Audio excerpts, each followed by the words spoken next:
آپ ادھر جواب دے دینا، جمعیت علماء اسلام ہند سے آپ کا تعلق ہے کہ نہیں ہے؟ بالکل ہے، وہ ہمارے جماعت ہے، لیکن یہ جماعت کا حصہ ہے ہمارے. تو مودی کے سپورٹر تو پھر آپ ہوئی نا، پھر مودی کی سپورٹر تو آپ ہوئی نا.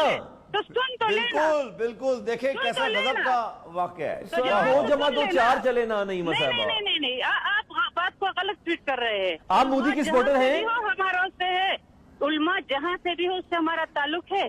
نہیں، جمعیت علماء ہند کے ساتھ آپ کا تعلق ہے، آپ اس کی ذیلی جماعت ہیں، اس کے پاکستان چیپٹر کی آپ ممبر ہیں. جب آپ خود کہہ رہے کہ وہ ہند کی جماعت ہے تو پھر مجھے کیا کہہ رہے ہو؟ آپ اس کا پاکستانی چیپٹر کی ممبر ہیں. میں پاکستانی ہوں، میں پاکستان کی ممبر ہوں، میں جمعیت علماء اسلام پاکستان کی ممبر ہوں، میں ہند کی ممبر نہیں ہوں. وہ آپ مذمت کرتی ہیں جمعیت علماء ہند کی؟ آپ جمعیت علماء ہند کی مذمت کرتی ہیں؟ یہ بتا دیں آپ مذمت کرتی ہیں؟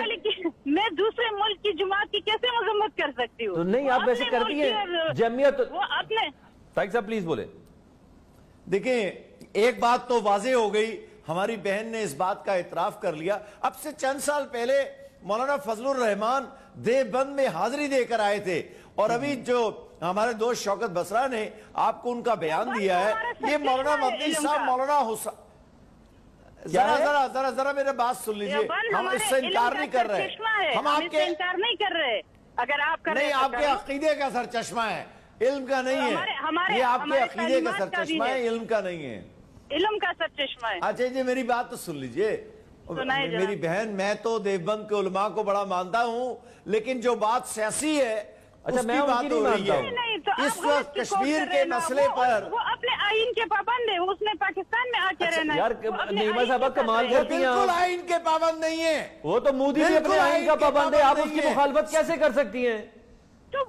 نیما صاحبہ کیسی بات کر رہی ہیں آپ؟ ذرا میری بات سنیے نا یار، دنیا سن رہی ہے آپ کو. میری بات سن لیں. ہندوستان، ذرا میری بات سن لیجئے. جی طارق بھائی.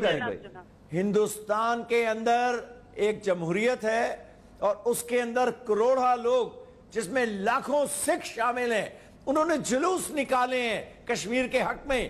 اگر کسی شخص کے ضمیر نہیں مر گیا ہے تو وہ پھر اپنے عقیدے اسلام اور جمہوریت کی روح سے کشمیر کے مسئلے پر اسی طرح مودی کی مذمت کرے گا جس طرح ایک کافر راہل گاندھی مذمت کر رہا ہے، جسی طرح گٹریز اقوام متحدہ کا جو سیکرٹری جنرل ہے وہ اختلاف کر رہا ہے. میں آپ کو یہ یقین دلاتا ہوں، اگر مولانا فضل الرحمان ذرا سے بھی مسلمان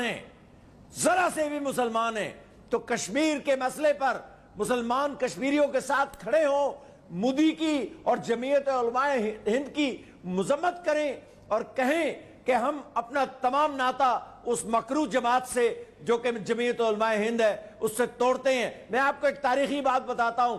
مولانا حسین احمد مدنی اس وقت ہندوستان کے نمایاں مسلمان رہنما تھے، تو جب انہوں نے وطنیت کی بات کی اور وطنیت کے حق سے حوالے سے بات کی تو اقبال نے اپنی مشہور زمانہ فارسی شعر میں کہا تھا دیوبند حسین احمد ان چب الجبیس، کہ یہ کیسا عجیب انسان ہے جو مسلمان بھی کہلاتا ہے اور وطنیت کی حمایت بھی کرتا ہے. اس زمانے میں بھی وہ جماعت ہندوستان کے اکٹھا رہنے کی حامی تھی.